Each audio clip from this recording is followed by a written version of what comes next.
जय हिंद फ्रेंड्स, आप सभी का स्वागत है आपके अपने YouTube channel Pramod sir Varanasi में। फ्रेंड्स, आज की इस वीडियो में हम कवर करने वाले हैं यूपी ट्रिपल एससी द्वारा जूनियर असिस्टेंट 5512 के लिए कंप्यूटर के कुछ महत्वपूर्ण प्रश्न। जो जूनियर असिस्टेंट 1262 का पेपर हुआ था उसमें जो प्रश्न पूछे गए हैं उसी पेपर को यहाँ पर हम देखेंगे। यहाँ पर टॉप 15 क्वेश्चन है। तो चलिए स्टार्ट करते हैं वीडियो को। यहाँ पर सबसे पहले प्रश्न के बारे में देख लेते हैं जो कि प्रश्न आया हुआ है। सबसे पहला प्रश्न था कि माइक्रोसॉफ्ट वर्ड जैसे वर्ड प्रोसेसिंग सॉफ्टवेयर की कौन सी विशेषता दस्तावेज शीर्षकों के आधार पर अंतर्वस्तु कंटेंट की तालिका बनाने में सक्षम बनाती है। तो वह क्या होगा? स्टाइल हो जाएगा। क्या होगा? Style. Right answer option number B होगा। यानी माइक्रोसॉफ्ट वर्ड जैसे वर्ड प्रोसेसिंग सॉफ्टवेयर की एक ऐसी विशेषता है जो शीर्षकों के आधार पर अंतर्वस्तु या कंटेंट की तालिका बनाने में सक्षम होता है, वह स्टाइल होता है। अगला प्रश्न पूछा गया था कि पहले यांत्रिक कैलकुलेटर को क्या कहा जाता था। तो पहले यांत्रिक कैलकुलेटर को कहा जाता था पास्कलाइन। इंपॉर्टेंट प्रश्न है, पास्कलाइन इसको कहा जाता था। सभी प्रश्न पूछे गए हैं 1262 वाले एग्जाम में।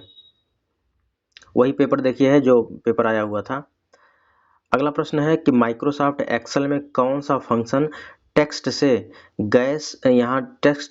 गैर मुद्रण योग्य कैरेक्टर संप्रतीकों को हटा देता है।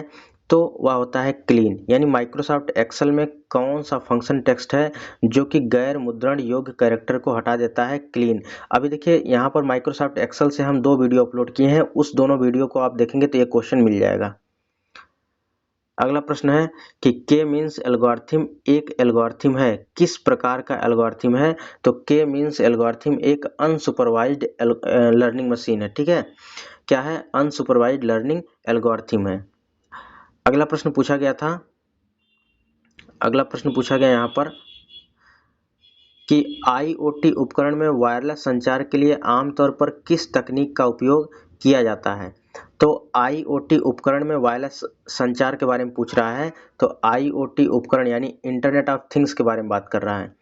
इंटरनेट ऑफ थिंग्स उपकरणों में वायरलेस संचार के लिए आमतौर पर ब्लूटूथ डिवाइस का उपयोग किया जाता है। किसका? ब्लूटूथ डिवाइस का उपयोग किया जाता है। देखिए, आईओटी हो या डीप लर्निंग मशीन हो या मशीन लर्निंग हो, सभी से प्रश्न लगभग तैयार हो चुके हैं। धीरे धीरे आपको कंटेंट मिलता रहे। कंप्यूटर परिचय से हमने वीडियो अपलोड कर दिया है, प्लेलिस्ट भी क्रिएट कर दिया है। अगर आपने नहीं देखा है तो प्लेलिस्ट में जाकर 1 बाय 1 करके देख सकते हैं। अब अगला चैप्टर जो होगा हार्डवेयर एंड सॉफ्टवेयर से वीडियो अपलोड होगी। अगला प्रश्न है अपाचे हडूप फ्रेमवर्क का एक बड़ा हिस्सा किस भाषा में लिखा गया है? तो अपाचे हडूप फ्रेमवर्क का एक बड़ा हिस्सा किस भाषा में लिखा गया है? तो जावा में लिखा गया है। याद रखिएगा, ये भी इंपॉर्टेंट है, जावा।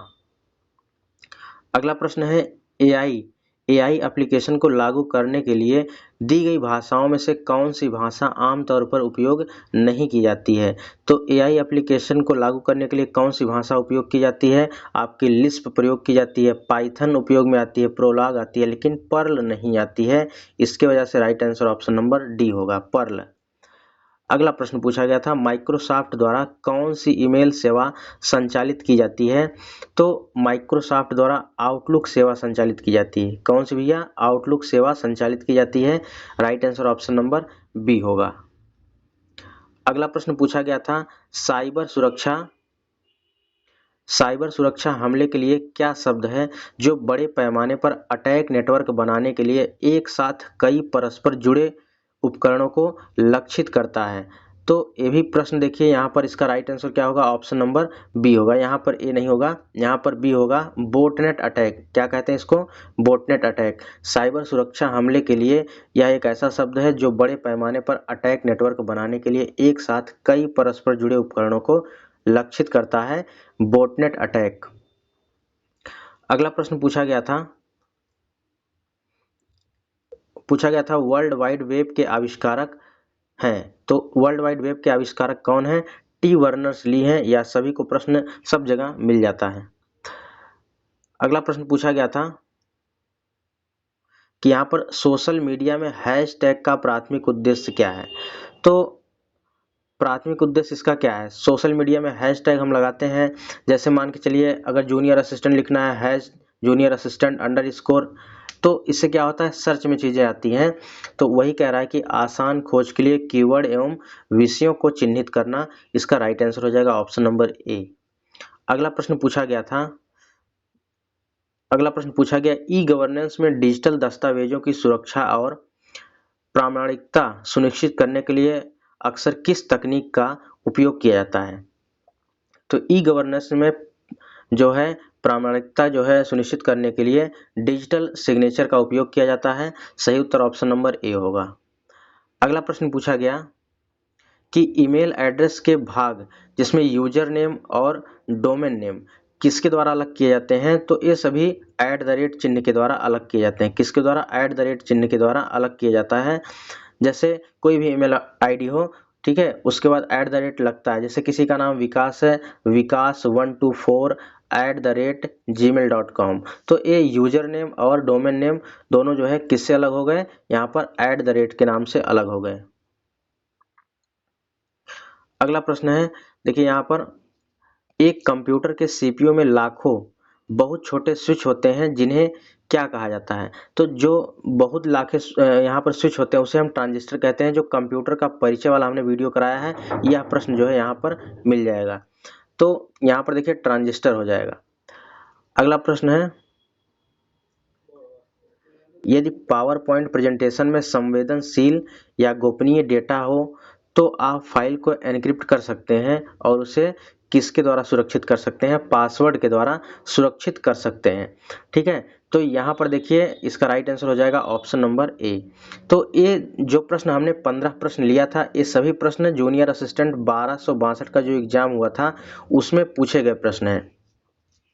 और कंप्यूटर का अभी तक हमने जितना वीडियो अपलोड किया है उस वीडियो में से यहाँ से 4 प्रश्न डायरेक्ट क्वेश्चन में मिल गए हैं। ठीक है, 4 प्रश्न मिले हैं। ठीक है, कौन कौन सा प्रश्न देखिए आपको दिखा दे रहे हैं, कौन कौन सा प्रश्न, चाहे तो आप वीडियो देख सकते हैं। ठीक है, पहला प्रश्न तो आपका यही पास्क लाइन वाला मिल जाएगा, पहला प्रश्न। और दूसरा प्रश्न जो एक्सेल का 2 वीडियो करवाए उसमें मिल जाएगा, दूसरा हो गया। और आपका तीसरा, यहाँ पर तीसरा वाला भी एक करवाए हैं, इसमें भी मिल जाएगा। एक अलग से लर्निंग मशीन के नाम से वीडियो है। और चौथा वाला यहाँ पर टी बर्नर्स-ली वाला। ठीक है, तो लगभग 4-5 प्रश्न ऐसे हैं जो कि अभी तक जितना वीडियो हमने अपलोड किया है उसमें से प्रश्न मिल गया है। तो जब तक यह 5512 का एग्जाम होगा तब तक, ठीक है, जब तक 5512 का एग्जाम होगा तब तक कंप्यूटर आपका उससे पहले ही 2 बार 3 बार रिवाइज हो जाएगा। बस उतना आप देख के चले जाएंगे तो आपका कंप्यूटर में आराम से, ठीक है, आराम से 15 में से 12 क्वेश्चन इजीली सही हो जाएगा। इसमें कोई काट नहीं सकता है। बस आप डेली जो वीडियो अपलोड होती है उसको आप डेली देखा करें और उसका प्रॉपर रिवाइज किया करिए। ठीक है, तो ये रही फ्रेंड्स आज की वीडियो। इसमें हमने 1262 का जो भी कंप्यूटर पूछे गए प्रश्न सभी को हमने यहाँ पर कवर कर दिया है। मिलते हैं नेक्स्ट वीडियो में, तब तक के लिए जय हिंद, वंदे मातरम, खुश रहिए।